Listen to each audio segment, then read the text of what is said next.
Olá, gente, tudo bom? Eu queria apresentar hoje para vocês o lápis de cor aquarelável. No caso, esse meu aqui é da marca Faber-Castell. Eu comprei esse estojo com 48 cores, mas ele é vendido a partir de 12 cores. E do que se trata o lápis aquarelável? Qual a diferença dele para o lápis comum? Basicamente é porque a mina do lápis, que é justamente a mina é essa ponta, ela possui um pigmento que, em contato com a água, ela se torna uma tinta aquarela. Ela se torna aquarelável. Mas ele pode ser feito a ponta dele com um apontador comum. Vou até mostrar aqui o traçado para vocês perceberem. Vou utilizar aqui o lápis de cor comum.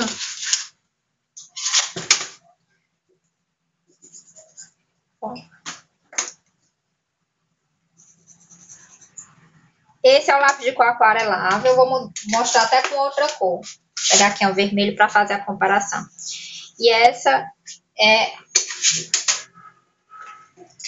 o lápis de cor. O vermelho seria o lápis de cor comum. E o azul seria o aquarelável. E quando a gente, com um pincel umedecido em água, a gente passa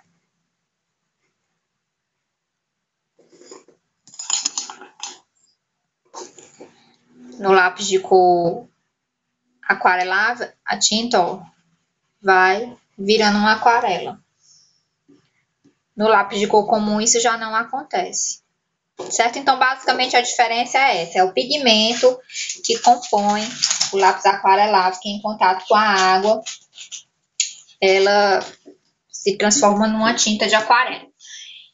E como é que eu uso o lápis aquarelável nos meus trabalhos? Eu quero deixar bem claro, primeiramente, que assim, eu nunca fiz curso de pintura, eu não fiz curso de desenho, realmente eu aprendi observando, vendo vídeos, né? Então aqui eu vou falar exatamente da minha experiência, como é que eu utilizo, né? Primeiramente, o que a gente vai precisar? De um pincel e de um pouco de água. O lápis aquarelável, no caso desse estojo da Faber-Castell, ele veio com esse pincelzinho aqui. Mas vejam só como é que são as cerdas desse pincel. Elas são muito grossas, então se a gente quiser fazer um trabalho mais delicado, com maior detalhe, não vai ficar muito legal, né? Então, o que eu prefiro? Eu prefiro utilizar pincéis com cerdas mais fininhas, ó. Tem esse aqui, que ele é mais chatinho, ó, de lado como é que ele fica. Esse outro, que é arredondadinho, mas ele é bem menor do que esse. E esse fininho que tá também bastante desgastado, mas eu utilizo também. Ou, no caso, que eu preferi comprar essa caneta, que ela tem umas cerdas, acho que, se eu não me engano, esse material é nylon. E ela tem aqui um suporte onde a gente coloca a água. Então, essa ponta ela tá sempre úmida. A gente pode, assim, pode apertar para que a gente possa bombear mais água para a ponta do pincel, né? Do pincel dessa caneta. E a vantagem dessa caneta pincel, é porque ela, enfim, como o pincel está sempre úmido, ela economiza um pouco de tempo, não precisa ficar sempre umidificando o pincel. Mas, enfim, ela é só algo que é opcional. Então, eu vou mostrar aqui algumas formas de utilizar. Vou virar aqui minha folha. A primeira delas é que a gente pode fazer pastilhas de aquarela. Não sei se vocês lembram, ou se alguém já passou por essa experiência, na época da escola, a gente encontrava, nos materiais escolares, vinham pequenas pastilhas coloridas que em contato com a água se transformam em tinta aquarela. A gente pode fazer o mesmo com o lápis aquarelável. A gente pinta pequenas porções no papel e com o pincel. Eu vou utilizar o pincel original, esse larguinho, para poder eu pegar uma maior quantidade de água, mas é apenas para demonstrar que, de um modo geral, eu não utilizo ele justamente porque ele não me possibilita fazer detalhes na pintura. Então, assim, a gente umidifica num pouquinho de água e aqui a gente vai misturando com a pintura. Eu vou pegar um outro pincel, ó, pintar aqui de ladinho.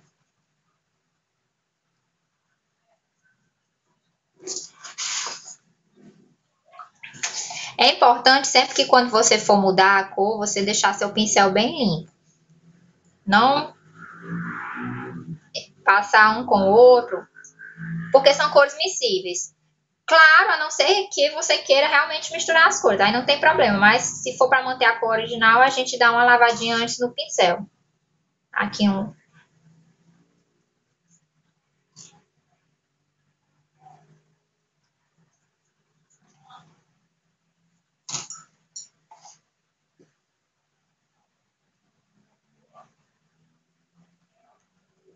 Quanto mais água a gente coloca,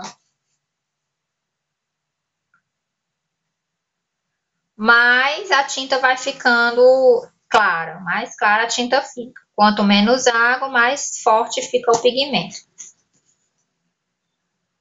Ó, aqui quando eu misturo a cor, bom, se eu misturar aqui com essas cores, elas vão já me produzir uma outra cor. Elas são miscíveis. Aqui a gente espera secar, ó.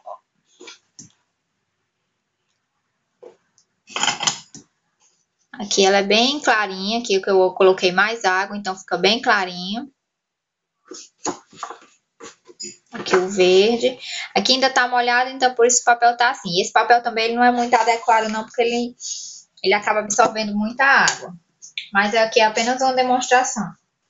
Outra forma de utilizar, eu posso pegar uma pequena esponja, dessas, enfim, de cozinha mesmo. Eu molho a minha esponja, eu passo no meu papel para umidificar, e aí com o lápis eu vou desenhando. Aí dá um efeito semelhante a das canetas hidrográficas. Aquelas marcadores, eu chamo de canetinha.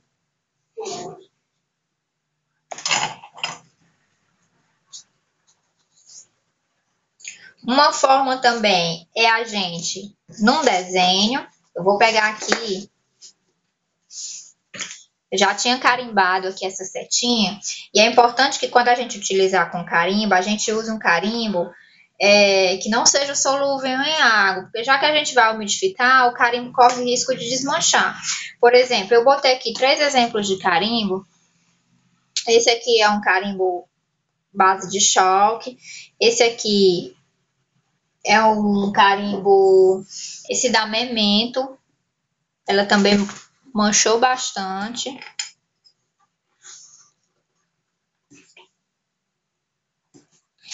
E esse aqui é o da Stazon. Eu sempre utilizo com o da Stazon porque ele é à base de solvente, então já ele não se desfaz quando eu passo o pincel, ele não desmancha, não borra. Então, uma outra forma de utilizar a gente pode passar só no contorno aqui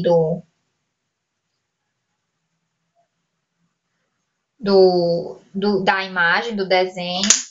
E com o pincel umidificado, eu vou utilizar agora minha caneta, a gente vai molhando e puxando. E completando o restante do desenho.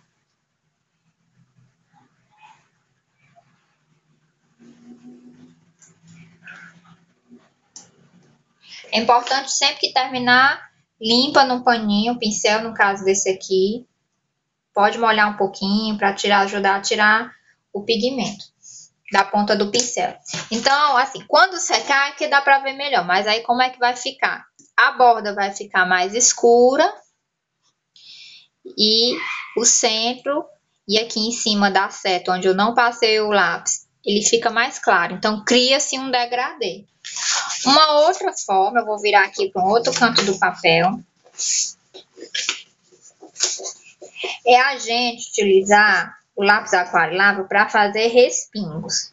Então, como é que eu faço? Primeiramente, eu pinto uma camada. Aí, com o pincel molhado, aplico um pouco de água para desmanchar a tinta. E com esse mesmo pincel, tentando pegar bem, eu dou batidas, ó. E aí eu crio respingos. E aí dá pra gente construir, a gente consegue construir um fundo de um trabalho, né? Fazer um background bem legal, certo?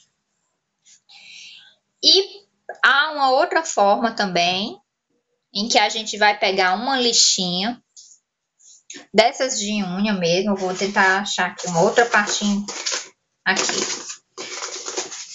Vou pegar aqui nesse pedaço mais do papel. Eu vou raspar a ponta do lápis e deixar que essa raspagem caia no papel. Fica um pozinho bem fininho.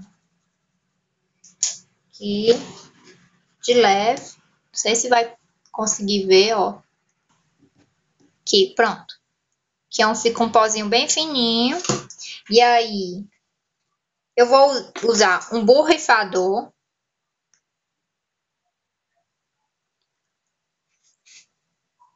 Desses borrifadores, esse aqui inclusive era um borrifador que eu ganhei para colocar perfume, estava sem utilidade, eu coloquei água. E eu vou borrifar.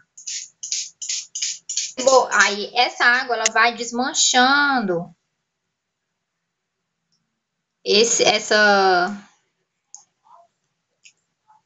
ó, vai desmanchando. Vou tirar aqui o excesso. E aí, então a água ela vai desmanchando esse pozinho e vai ficando assim um chapiscado bem discreto, que também dá pra gente fazer background dessa forma. E por fim, existe uma forma aqui, mas eu não vou poder, infelizmente, demonstrar para vocês, porque eu tô sem sal grosso. Mas é assim, você pinta com o lápis uma determinada área, aí você com uma esponja, com um pincel, pode ser você vai umidificar para espalhar bem a tinta. E enquanto tiver úmido, você vai colocar sal grosso. E vai deixar secar. Aí o que vai acontecer? O sal, ele vai tipo chupar essa água e vai manchar, criar uma espécie de marmorizado nessa pintura. Fica muito legal. Dá para criar céu, dá para criar um background bem bacana. Infelizmente eu tô sem sal grosso aqui para poder fazer para vocês. Dá para fazer com sal refinado? Sim, dá. Mas pelo sal ser justamente por ser refinado, ele não dá esse manchado muito... Esse manchado não fica tão evidente, né? Ele fica bem mais discreto. Mas dá para fazer sim. Aí é só esperar secar, certo? Enfim, eu espero que vocês tenham gostado. Assim, eu peço desculpas porque a iluminação não estava muito boa. Esse papel também ele não é muito adequado. O melhor papel é um papel de pintura aquarelável. Ou um papel de scrapbook eu utilizo sem problema, porque esse papel aqui não é para scrapbook, ele é um papel só de uma gramatura mais larga, mas ele acaba que absorve muita água e fica bem danificado e tudo. Mas realmente eu queria só para mostrar para vocês algumas formas que eu utilizo o meu lápis aquarelável, né? Eu gosto bastante, eu vejo muitas meninas utilizando para pintar no lugar de marcadores, né, que são bem mais caros, elas utilizam o lápis aquarelável para pintar as magnólias, né, no caso dessas tiras, são essas bonequinhas com carimbo, esses carimbos de bonequinha, desculpa, esses carimbos de bonequinha, né. Uma observação que é importante ser feita. Nunca, em hipótese alguma, mergulhe o seu lápis aquarelável na água, porque isso pode realmente danificar a madeira e também danificar a mina do lápis. O máximo que dá para fazer, você pode, com o pincel umidificado, passar só na pontinha do lápis, que aí você já consegue, obter a tinta e deixa secar, certo? Como eu falei antes, quanto menos água, mais pigmento sobra, ou mais pigmento vai para o pincel, mais forte a tinta fica, que eu estou utilizando o mesmo pincel, não molhei mais. A diferença aqui com mais água e aqui vai aumentando a tonalidade da cor, certo? Então, é isso, gente. Eu espero que seja uma dica útil para vocês. Qualquer dúvida, vocês podem me procurar no blog www.scrapsdalelé.blogspot.com.br. Beijos e até a próxima. Tchau, tchau.